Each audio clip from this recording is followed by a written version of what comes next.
Votre micro, on ne vous entend pas, Monsieur Emery.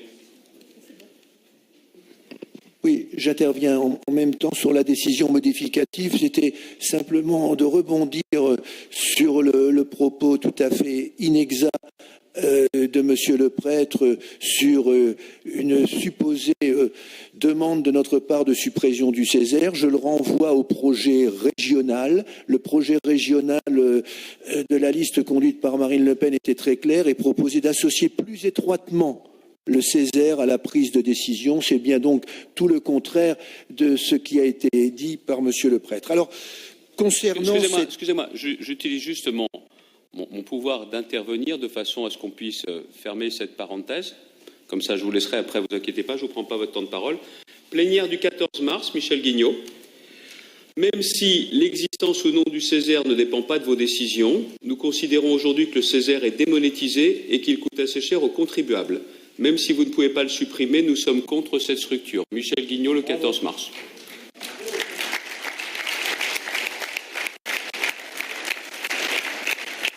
S'il vous plaît. Monsieur Emery, excusez-moi de vous avoir interrompu, mais ça permettait juste de fermer cette parenthèse. Sur le fond, vous avez la parole. Ça permet justement d'interrompre, de sortir une phrase de son contexte, de ne pas la replacer.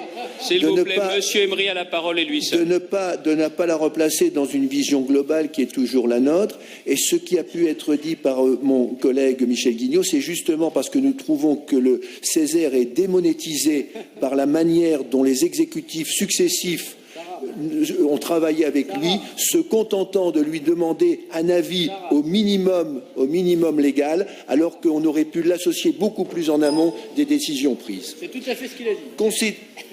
Concernant... Monsieur Darmanin, vous n'avez pas demandé la parole. Concernant la délibération modificative, je crois que cette suspension de séance était quelque chose d'éminemment nécessaire, puisque nous avons entendu le président du Césaire vous demander plus de clarté, plus de transparence, et le demander en particulier pour le prochain débat budgétaire, ce qui recoupe nos demandes et m'amène à très formellement et publiquement vous demander que le cycle de préparation du budget des 13 et 14 décembre se fasse dans des conditions qui permettent aux commissions thématiques de se réunir, de débattre et non pas de se retrouver comme nous l'avons été depuis le début du mandat dans un entonnoir où en 3 ou 4 jours juste avant la séance plénière nous sommes amenés à, je dirais, nous occuper d'un budget de 3,5 milliards. Il serait également judicieux, Monsieur le Président,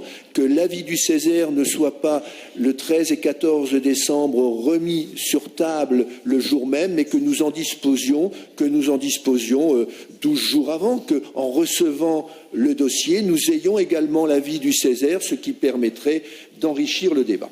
Alors, sur cette délibération modificative, vous dire qu'elle ne nous surprend pas, elle est parfaitement en ligne avec ce que vous pratiquez depuis le début de la mandature. Vous n'êtes pas libre, vous le savez. Durant tout le mandat, vous devez vous souvenir que ce sont vos amis socialistes qui vous ont placé là où vous êtes. Ils ne cesseront jamais de vous le rappeler. Je veux bien croire à votre volonté de faire avancer notre région.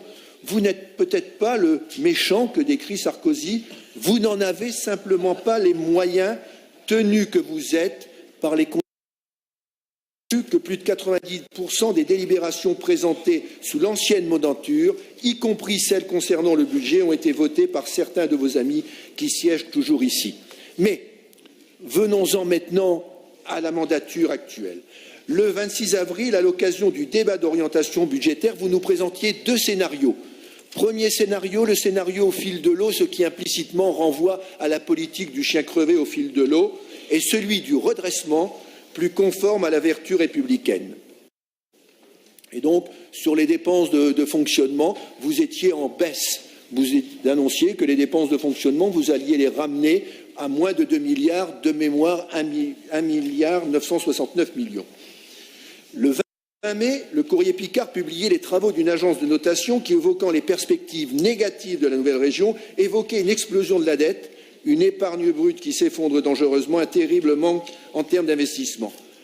Et le 27 mai, un mois après le débat d'orientation budgétaire, vous nous présentiez un budget en total décalage avec les annonces du débat d'orientation budgétaire, c'est-à-dire que là où vous nous aviez présenté une politique au fil de l'eau mauvaise, celle des socialistes, un scénario du redressement, le redressement vertueux et républicain, lorsqu'arrivait le moment du budget, vous étiez pire que les socialistes et vous aviez par exemple des dépenses de fonctionnement qui dépassaient de plus de 200 millions le scénario de redressement que vous nous exposiez au mois d'avril. Alors que s'est-il passé durant ces quelques mois? Vous nous annoncez une baisse des dépenses réelles de fonctionnement de 19 millions.